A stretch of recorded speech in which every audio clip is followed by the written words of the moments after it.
Bottom of 81b, 3 lines from the bottom. The Mishnah gave a number of examples of animals that are prohibited from benefit, which results in Rabbi Shimon's opinion that an animal that you can't get benefit from, it's not fit for consumption, so is not considered a halachic shchita, and so therefore in this case of the prohibition of slaughtering the animal and its child, so one is not going to get lashes, one is exempt. So one of those examples was a para aduma, which the Mishnah calls a paras chatas. So 3 lines from the bottom it says, paras chatas shchita she'eina ru'yeh. Is that really true that you're telling me that the red heifer, the para aduma, it's prohibited from benefit, but is that true that it's really not considered a valid shchita according to Reb Shimon? I'm going to prove to you now that that the para aduma is able to cause impurity. It can transfer tumah.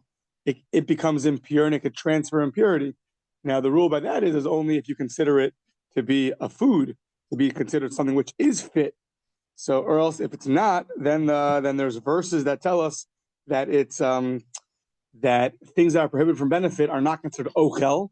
They're not considered halakhic food if they're prohibited from benefit, and therefore they cannot cause tumah, just like regular food could.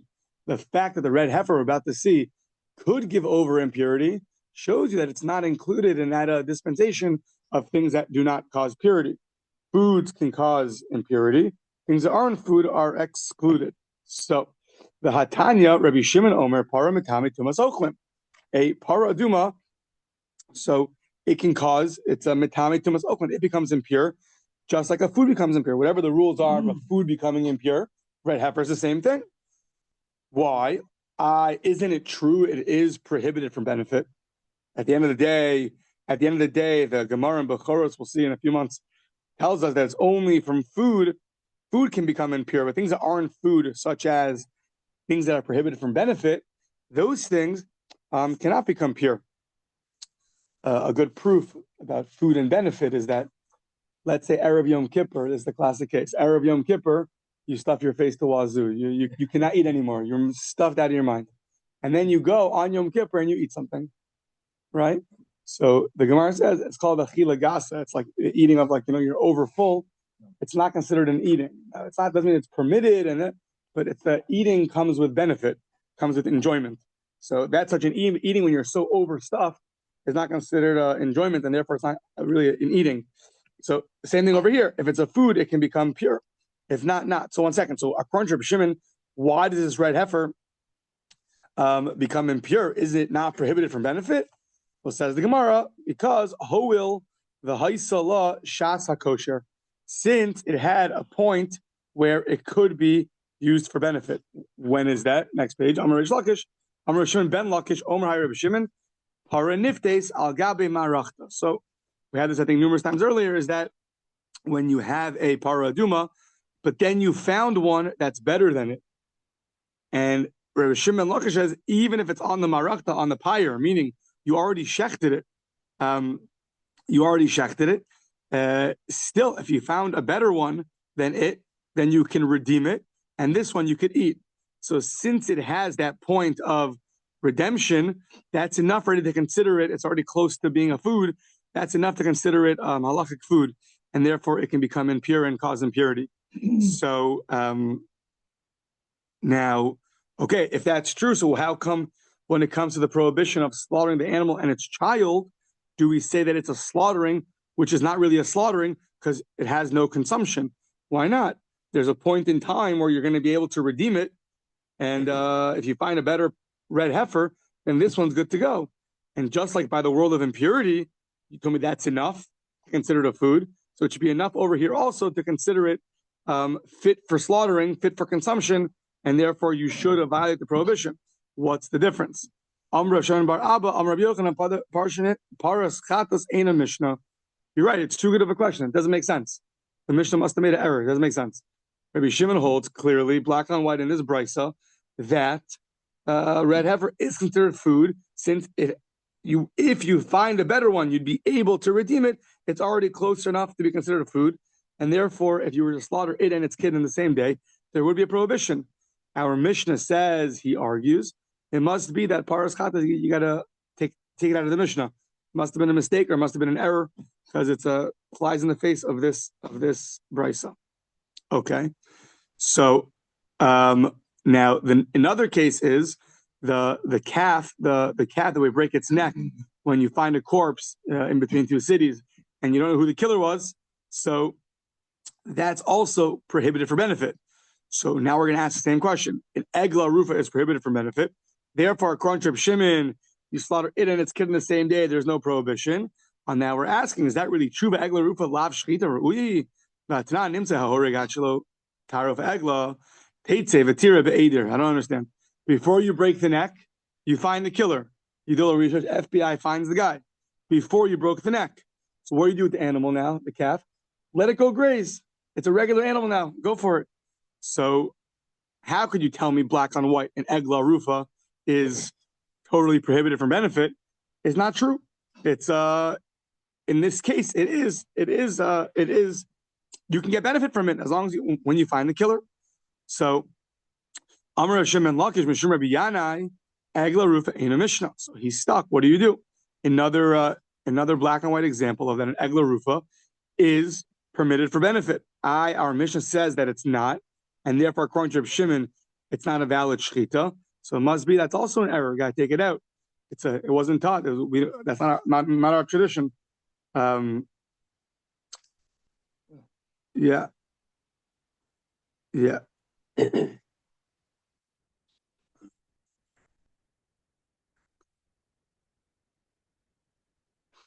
Yeah. Yeah. Yeah. Okay. So fine. So that's that. So this was Rabbi Shimon Lakish in the name of Rabbi Yanai. So Rabbi Yanai is the one that's on the books as saying egla rufa eino Mishnah, that an egla rufa, this calf that we break, that's really can't be in our Mishnah because Rabbi Shimon would never disagree. He would agree that slaughtering this animal is considered a valid shchita. Now on Rabbi Yanai, we're asking him, Rabbi Yanai Hachi. Did Rabbi Yanai really say this? Hamar Rabbi Yanai, there's a limit, gvul shranti, meaning there's a point in time where, when does the calf become prohibited? At what point is it prohibited from benefit? From when you break the neck, from beforehand? At what point do we say this calf that's being brought down in between these two cities, that we're going to break its neck? At what point is it prohibited from benefit? From benefiting? So Rabbi Yanai is the one that says that at some point it's prohibited. V'shachachti, I forgot what that point is. V'naz ben chaverai lomar, my friends gathered up and they reminded me. They helped me remember. Yiridaso linachal eitan osrasa. The going down, once that this little cow goes down to the valley, then it becomes prohibited. So the point in time that it's prohibited is when it goes down into the valley. So 1 second. So Rabbi Yana is the one who says that. And Rabbi Yana is the one who we said says that an egla rufa, it's prohibited, it is permitted for benefit. It is, according to Reb Shimon, it's not a invalid shchita, it's a valid shchita because if you were find the killer, so then it would be permitted. So put the two Reb Yanais together and you come up with a difficulty. Why? Why was your only solution, Reb Yanai, that egla rufa should be omitted from the Mishnah? Why don't you answer V'im Isa lishni kan kodem yirida kan la'achar yirida? Why don't you go like this? The Mishnah that says that a calf is prohibited for benefiting, and therefore Rabbi Shimon says if you slaughter it and its kid in the same day, there's not going to be a prohibition because you can't consume the meat. Very simple. That's from when it went down into the valley. At that point, it's prohibited. But if it was before that, if when you designated the calf at your house to be the calf, before you actually brought it down into the valley, at that point, it's permitted. So if you're bothered with a question, how could Rabbi Shimon say it's an invalid shchita? Don't you have a simple answer? That which Rabbi Shimon said it's invalid is when it went down into the valley. The other Rabbi Shimon that said that it's permitted for benefit, that's beforehand. Before it went down into the valley, you designated the calf. It's on Vermont. You're walking it down. Yeah, you're about to walk it down Vermont, and that's a bad example, but you're walking it down, and they find the killer. So at that point, the calf is permitted. So of course, Rabbi Shimon's going to say, before it went down into the valley, if you slaughter it and its kid, it'll be permitted. So why is your only solution to say must be Egla Rufa is not in the Mishnah? You have a very nice difference. You, Rabbi Yanai, hold that it's only prohibited once it goes down into the valley. So you, Rabbi Yanai, could have answered that question, and instead you answered deleted from the Mishnah. It must be a mistake. Why? So Amar of Pinchas Braid Rabbi Ami. So Anan Mishmei the Rabbi Shimon Lakish Masisanlah Egla Rufa ain't a Mishnah. So that we had earlier, that Egla Rufa must be out of our Mishnah, must be a mistake. That was Rabbi Shimon ben Lakish. Now, our Gemara, 6 lines down, said he said it in the name of Rabbi Yanai. But we just showed you that according to Rabbi Yanai, you would never have to say that. Rabbi Yanai himself had a much better answer. Instead of deleting it from the Mishnah, he would just say it depends when. It depends when in the process. At one point it's permitted. At one point it's prohibited. That which we said that it must be a mistake in our Mishnah, that's the opinion of Shimon ben Lakish, not in the name of Rabbi Yanai. His own opinion. He didn't hold of this Rabbi Yanai that said it's prohibited when it goes down into the valley. Therefore, he couldn't say this difference. So he's the one who says it must be a mistake. And really, across the board, Rabbi Shimon will hold it's not a good shechita. Rabbi Yanai himself could have differentiated. Yeah. Amar of Ashi Kevin Bei Rav Papi. So when we were at the Academy of Rav Papi, Kashalon, he asked us, Mi Amar Rav Shimon Lakish Haki. Now we're asking Rav Shimon Lakish. Really, Rav Shimon Lakish said that Egla Rufa is taken out of the Mishnah? Is that really true? The Itmar,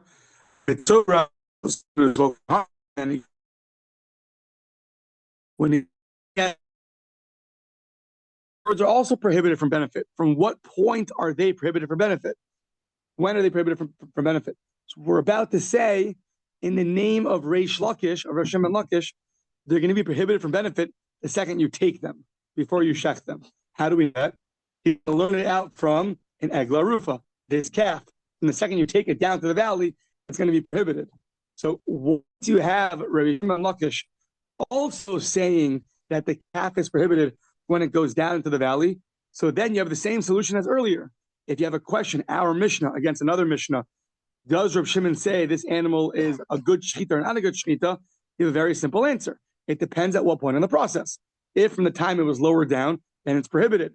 If you slaughter it and its kid the same day, no prohibition. If before it was lowered down, it's still at your house, and you haven't brought it down yet, and you designated it to be the calf, and then let's say you would find the killer, it would be permitted in benefit. Even if you didn't find the killer, it would still be permitted in benefit until you bring it down to the valley. So at that point, of course, if you slaughter it and its kid, for sure it's going to be a problem, even according to Reb Shimon. So why is the only solution for Reb Shimon that it must be a mistake in the Mishnah? Because Reb Shimon, why? We have this easy distinction.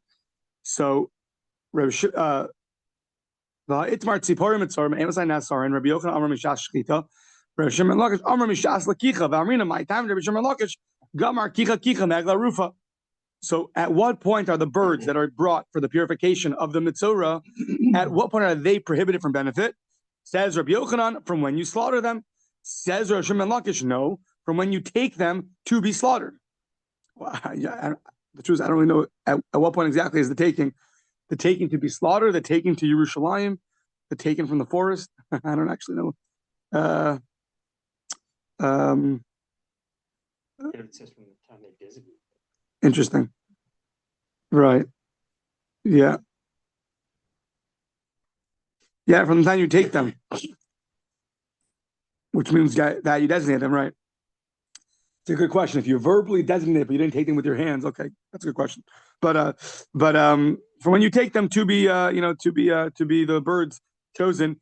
So okay, so what do we have now? Once again, our Mishnah said that one of the animals prohibited in benefit is a calf, that we're going to do the breaking the neck procedure, and therefore, since it's prohibited from benefit, according to Rabbi Shimon, if you slaughter it and its kid, there's no prohibition.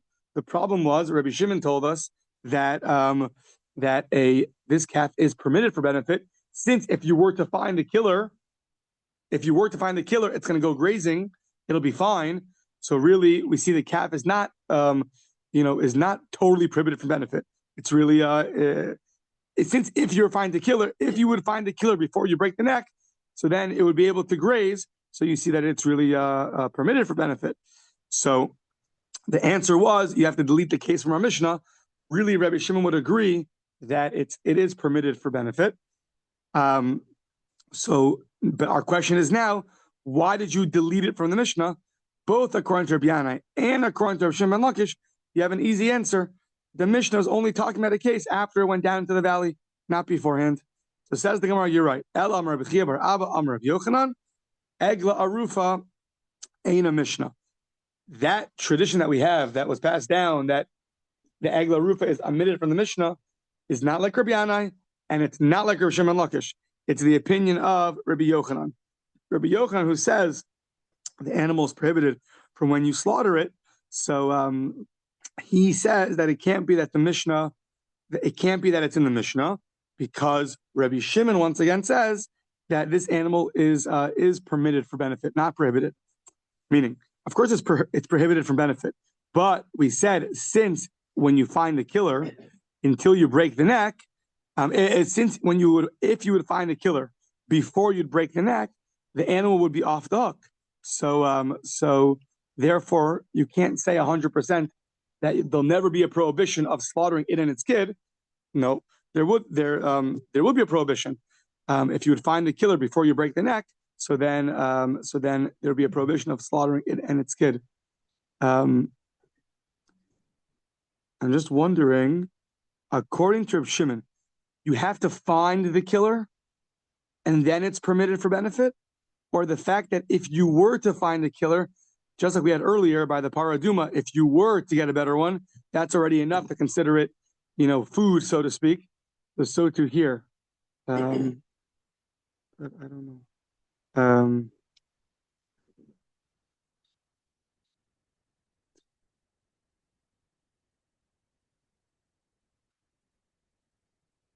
Right.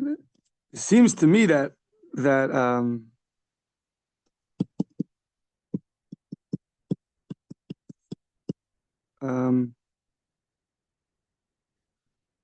well, it's interesting. I mean, according to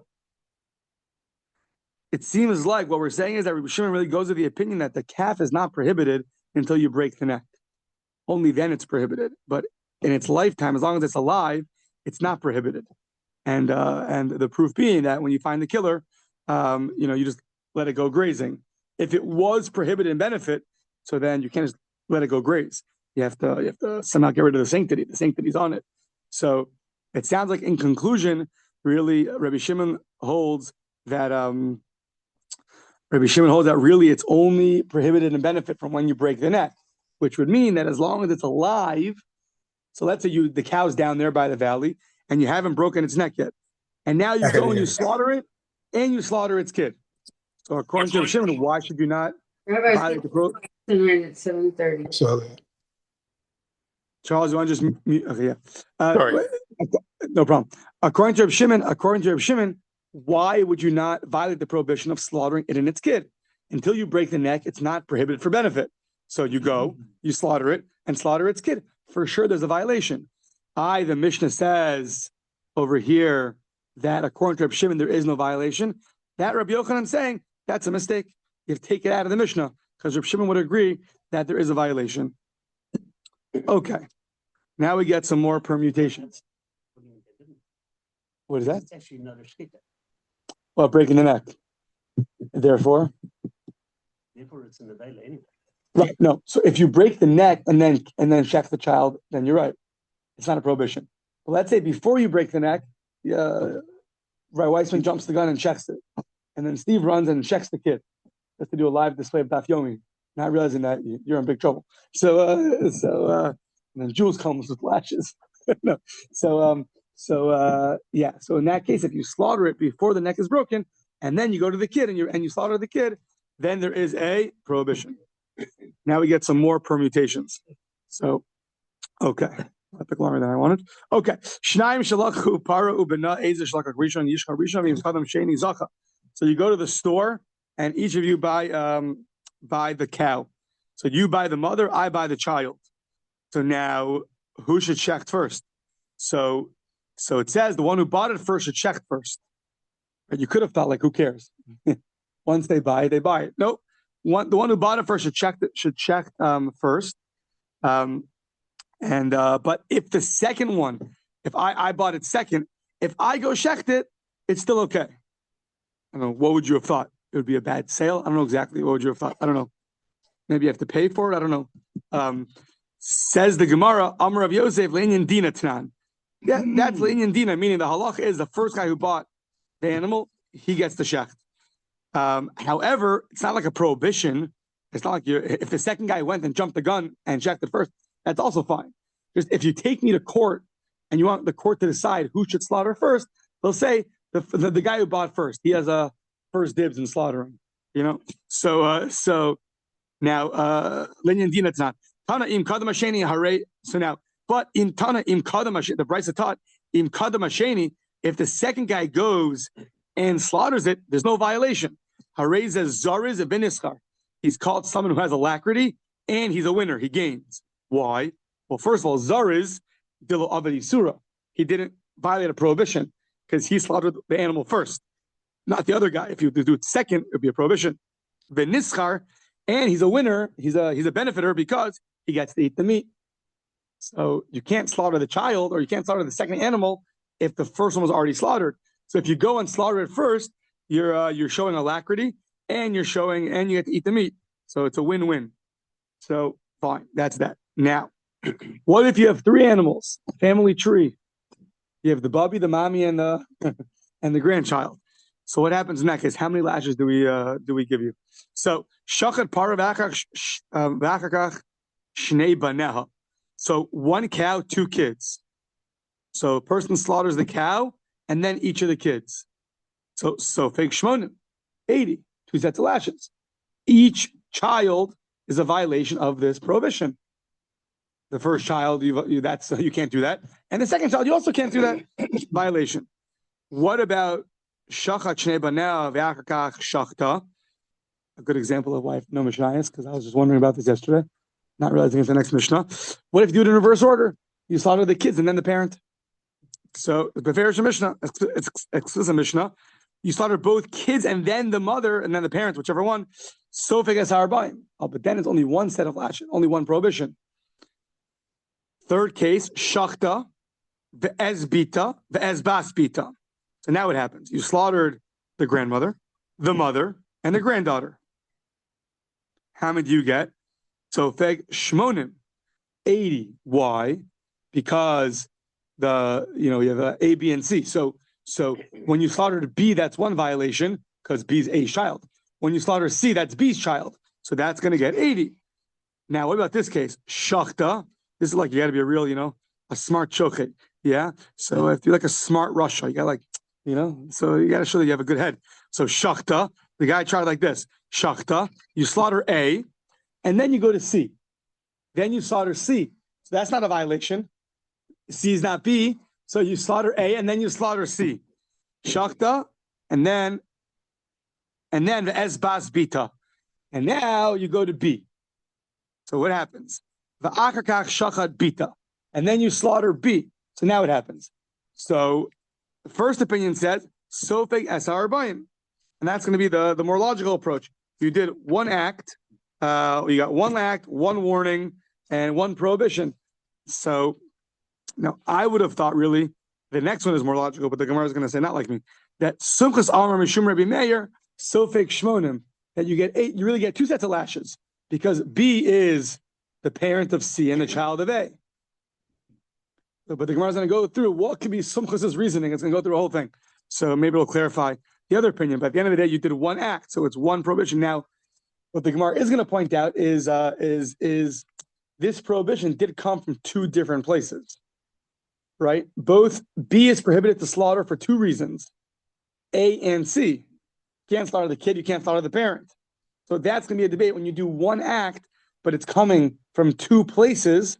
It's called gufin michulak, and you have bodies that are separate, meaning the prohibition is coming from 2 different places. So what is that? So the rabbis are saying that's one set of lashes, and some guys are saying no. Don't look at the act you're doing only. Look at where it came from. It came from 2 different places. So you did one act, but those 2 places, that's going to give you 2 sets of lashes. So now,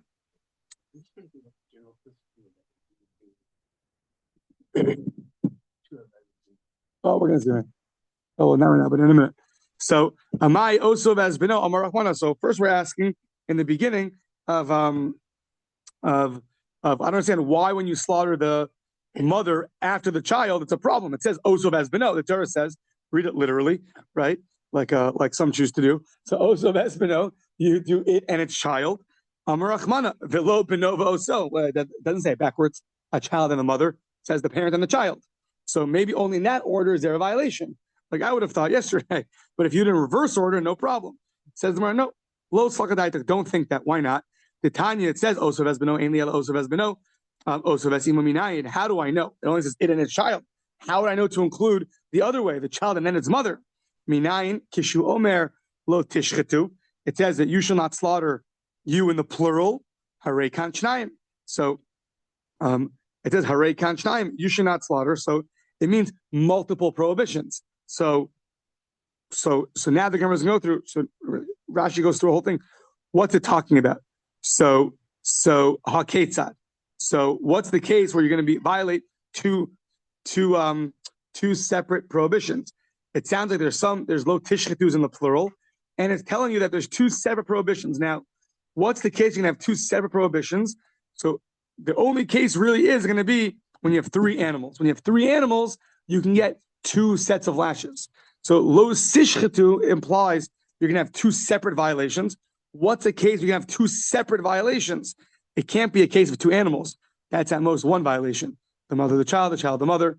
So the only way to get two different violations and two sets of lashes is going to be with three animals.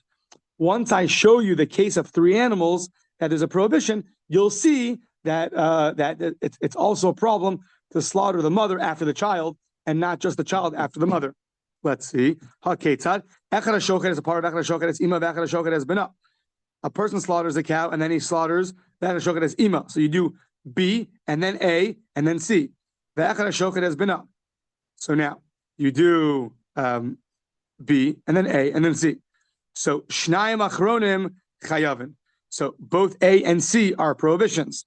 So you slaughtered B. So now we're saying there's a prohibition for slaughtering A. That's the parent, and that's our proof that we wanted. And you see that when you slaughter a kid, B, if you do A, it's also prohibited. And also when you do C, it's also prohibition. That's the case. You have two separate prohibitions. You get one prohibition for A and one prohibition for C. So, but in that discussion, you see that there's a prohibition of A after you slaughtered B. And that's what we're looking for. So even though the Torah says it and its child, but the lo tishchetu in the plural shows you that there's two separate violations, and the only way you get that is with three animals. And when you have three animals, the way you do it is, or the way you abstain from doing it is B and then A and then C. Oh, B and A is a violation. So there we proved our point. So next page. Says the Gemara now, just technical points. What do you mean? This lo sishchetu is not available for exposition. Hami baile legufe. We need it for itself. Im kain lichtov lo sishchot. Well, what do you mean? If you need it for itself, I should just say lo sishchot in the singular. You shall not slaughter. What do you mean? What's the plural? My lo sishchetu. It means you shall not slaughter. There's multiple prohibitions that you shall abstain from. What are those? Well, we just said. Says the Gemara, no, about kasimi baile. You still need it. Why? Because rachmana lo sishchot. If you would have written it in the singular, you shall not slaughter. Havmina chad in shrelo. It's only addressed to one person. Only one person can't slaughter both in one day. But maybe if I slaughter the mother and you shech the child, that's fine. So that's why kasar lo sishchetu, that it's plural. It just all it's telling you is there's a prohibition of the mother and the child. Just there's even a prohibition if different people do it. But you don't see from there that it's the mother after the child. You don't see from there it's two separate prohibitions. All you see is that two people also have violated the prohibition.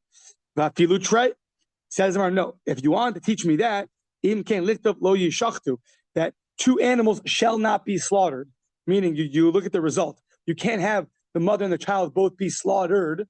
We don't care who does it. Those cannot be slaughtered in the same day, regardless of how many people do it. It's irrelevant. So that would have been the best way to teach it. Mai lo sishchetu was in lo sishchetu shma min atarti. It comes to teach us. It comes to teach us that that both the mother being slaughtered after the child is going to be a prohibition, and it teaches us that there's two prohibitions over here. there's two prohibitions when you have three animals, A and then B and then A and then C, that there's going to be two prohibitions. And within that, we learned that you cannot slaughter the mother after the child. So, yeah, that's how you know that. So now, this idea of you slaughtered A and then C, and you have B left. And the rabbis say you get one set of lashes. There's one violation, even though it came from two different places. But at the end of the day, when someone asks you, what did you do wrong? The answer is, I slaughtered B. I was not allowed to slaughter B. That's one violation. So you get one set of lashes. But Sumcha said, no, even though you did one act of it's prohibited to slaughter B, but there's two reasons why it's prohibited to slaughter B. So now we're going to talk about this idea of you have different sources of prohibition, and you have one act. So Amar by the Rav Yosef, my time with the Sumchas. So you see, the Gemara is bothered by Sumchas. The Gemara understands the rabbi's reasoning, doesn't ask on them. That makes sense to them. Sumchas, the Gemara is bothered by. What's the reason that you're liable to separate prohibitions? So must be kasavar Sumchas achol shnei zeitzim chayla behelam echad chayiv shtei chatos. We know that to violate things b'shogeg inadvertently, so you have to have a lapse. Inadvertent means you knew it was wrong, and then there's a lapse. You forgot. So let's say in one forgetfulness, in one lapse, you ate 2 olives worth of prohibited fat, of chaylev. So how many are you liable? 1 or 2.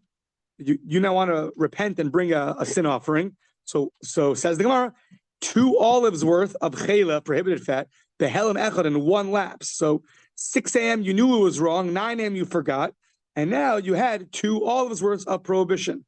Says the Gemara, chayiv shtei chatos. What do you mean? Each olive worth is a prohibition, so you're liable 2 sin offerings. Okay, so same thing over here. Same thing over here is that now once again, with the prohibition of is you cannot eat forbidden fat, and Sumcha says that if you have in one lapse 2 different olives worth, that's 2 separate prohibitions. So to here, when you slaughtered B, that's also going to be 2 separate prohibitions. So to here, even if you got warned you cannot slaughter B, it's one warning. Just like over there, it's one lapse. Here, it's one warning. You cannot slaughter B. And you say, no, I'm doing it anyways. If you do it, you get 2 sets of lashes. Just like there, it's one forgetfulness, and you get 2 sin offerings. So to here. So 1 second. So ubedinhu delishma inan ba'alma. So Sumchas should have taught this in a more general way. Why do you teach it specifically here by meaning in our case? So meaning this idea of 2 olives worth is not Sumchas. That's an opinion out there. Sumchus says his halacha in our case, where you have C and you have A and then C and then you slaughter B. So why did Sumchus not teach that just in general? Just say Sumchus says if you have 2 separate acts. Why specifically in our case where it's one act? The afal gav the gufen muchulakin pachi rabbanon.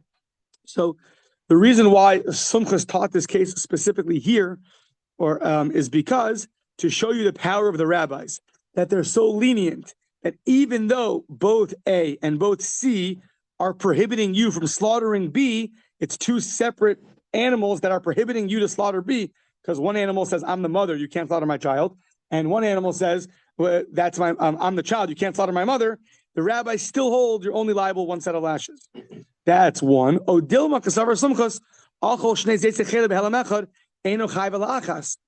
Maybe our whole assumption is wrong.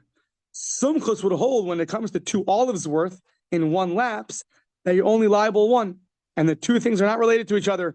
1 lapse and 1 warning are not related; they're not comparable.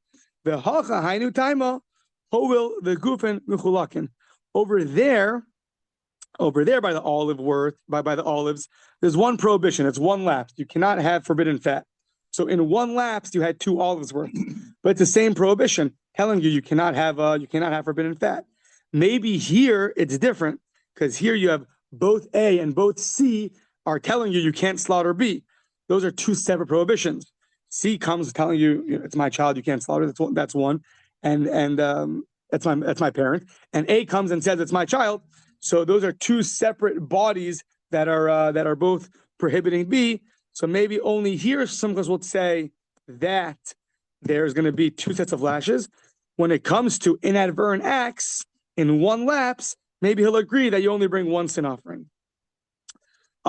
Yeah, I agree with you. Said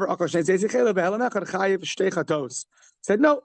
I'll prove to you that that Simchas holds, if you're in one lapse and you eat 2 olives worth, you're actually liable 2 sin offerings. It's 2 separate averas, even though it's one forgetfulness. So to in our case, even though it's one warning, but it's 2 separate averas. How do I know that he holds 2 olives worth in one lapse is a prohibition? It says in the Brisa, Hazareya kilayim loka. If you plant, so we know that when you're in a vineyard, you can't interbreed. You can't do we'll see kilayim with wheat and barley. You can't mix those together. So if you plant both grape seeds and let's say and wheat kernels together, that's a prohibition. The way the Brisa phrases it is Hazareya kilayim loka. You get lashes. What do you get lashes for? My loka. Well, ilema loka achas. If it's one set of lashes, sheet, that's obvious. But like the Torah says, you can't interbreed. If you do grapes with wheat, then there's a prohibition. You don't need a mission to repeat that to us. That's obvious. Pshita. The ode, what's kilayim? What's a double language of prohibited mixture? Ela pshita, what must it be? Shtei malkios. It must be you get 2 sets of lashes. So even though you planted kilayim, so you planted in one mixture. So for example, you had in one hand, you had a vineyard, you had grape seeds and wheat kernels, and you had grape seeds and you had and you had barley. And in one handful, you put them all on the ground in one act. So that one act gets you 2 sets of lashes. So you see, in one act, you get 2 sets of lashes. So too in our case, in one act, you get 2 sets of lashes. So says Gemara, well, one second. How did you exactly put them into the ground in one shot? B'maya skinan, ilema b'zeh one after the other. Ubishtei hasros, you have grape seeds and barley seeds, and you put it in, and then grape and barley seeds, and you put it in again, and you got warned twice. Well, that's obvious already. We know that's going to be 2 prohibitions. Tanina, that we know already from also coming up. Tanina Nazir shahaya shosa yain kol yom eno chayv achas. If a Nazir is drinking wine the entire day, he's only liable 1 prohibition, not for each sip. 1 prohibition, presumably means in one lapse. I'm not sure. Amrulo, but they told him, if you warn the guy al tishta v'hu shosa, if you give him multiple warnings, well then chayv al kol achas v'achas. So with 1 warning you're liable once, 2 warnings you're liable for each one. So obviously the case in kilayim is not a case where you did it one after another and you got warned twice, because we see from Nazir, if you get warned twice, for each warning you're going to get lashes. So rather it must be alapshita babas achas ubasar achas. You put the seeds in the ground with 1 warning and you put it at once, and therefore it says that you're going to be liable. You're going to be liable twice. So says the Gemara money. So now we're going to ask, well, one second, who is this Mishnah like? It can't be the rabbis of our Mishnah who argue on Simchas, because they say you're liable for 1. When you slaughter B, you're liable 1. So when you put into the ground the seeds, the grapes with the barley and the grapes with the wheat, let's say, and even though it's 2 separate mixtures, but you put it in one shot, so then you're liable. Then you'll be liable twice. So whose opinion is that? So if in our Mishnah where there's 2 separate reasons you should that B is prohibited, C is prohibiting B, and A is prohibiting B, and yet they still say it's 1 set of lashes, for sure when you're putting in 1 set of a forbidden mixture, for sure you're only liable 1. It must be that Mishnah of Kilayim, you're putting in multiple prohibited mixtures, grapes and wheat and grapes and barley at one time. You're putting it in at one time. So, and you're liable 2 sets of lashes. That must be the opinion of Sumchus, and that fits nicely with our Mishnah. Says the Gemara, not so fast. Lo, la'olam rabbanon.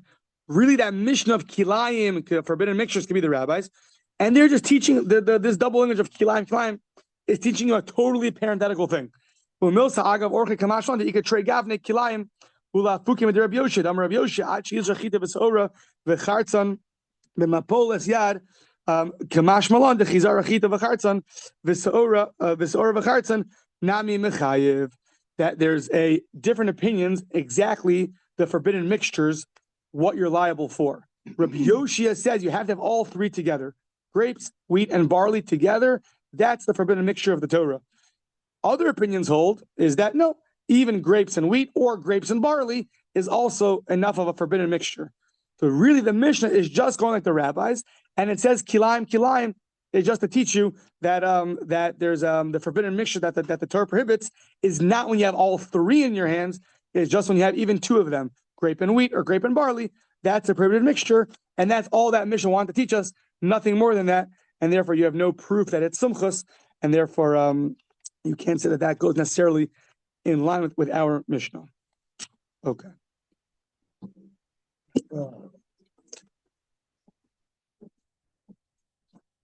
These chapters go fast. It's like fun. All different topics. Every chapter is a whole different topic. No, Well, right? No, yeah, they're not.